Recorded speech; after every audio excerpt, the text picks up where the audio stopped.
जिन भारत विरोधी और आतंकी संगठनों ने भारत माता के मस्तक पर हमला करके कई परिवारों के सिंदूर मिटाए थे, उन्हें भारतीय सेना ने ऑपरेशन सिंदूर के माध्यम से इंसाफ दिलाने का काम किया है। और इसके लिए आज सारा देश भारतीय सेनाओं का अभिनंदन कर रहा है। ऑपरेशन सिंदूर सिर्फ एक सैन्य कार्रवाई भर नहीं है, बल्कि भारत की राजनैतिक, सामाजिक और सामरिक इच्छा शक्ति का प्रतीक है। यह ऑपरेशन आतंकवाद के खिलाफ भारत की दृढ़ इच्छा शक्ति का और सैन्य शक्ति की क्षमता और संकल्प शक्ति का भी प्रदर्शन है।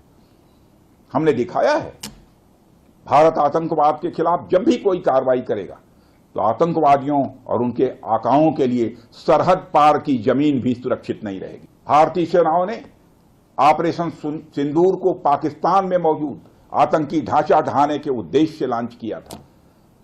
हमने उनके आम नागरिकों को कभी निशाना नहीं बनाया था, मगर पाकिस्तान ने न केवल भारत के नागरिक इलाकों को निशाना बनाया, बल्कि मंदिर, गुरुद्वारा, गिरजाघर पर भी हमले करने का प्रयास किया। भारतीय सेना ने शौर्य और पराक्रम के साथ साथ संयम का भी परिचय देते हुए पाकिस्तान के अन्य ठिकानों पर भी प्रहार करके करारा जवाब दिया है।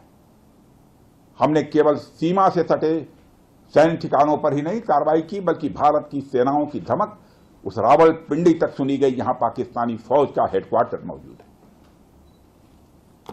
मित्रों, भारत में आतंकवादी घटनाएं करने और कराने का क्या अंजाम होता है, यह पूरे विश्व ने उरी की घटना के बाद देखा, जब हमारी सेना ने पाकिस्तान में घुसकर सर्जिकल स्ट्राइक की।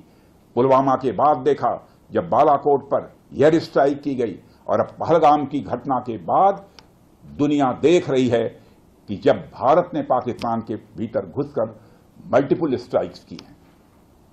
आतंकवाद के खिलाफ जीरो टॉलरेंस की नीति पर चलते हुए हमारे यशस्वी प्रधानमंत्री नरेंद्र मोदी ने स्पष्ट कर दिया है कि यह नया भारत है जो आतंक के खिलाफ सरहद के इस पार और उस पार दोनों तरफ प्रभावी कार्रवाई करेगा। यह हमारे प्रधानमंत्री जी ने स्पष्ट रूप से यह संदेश दे दिया है।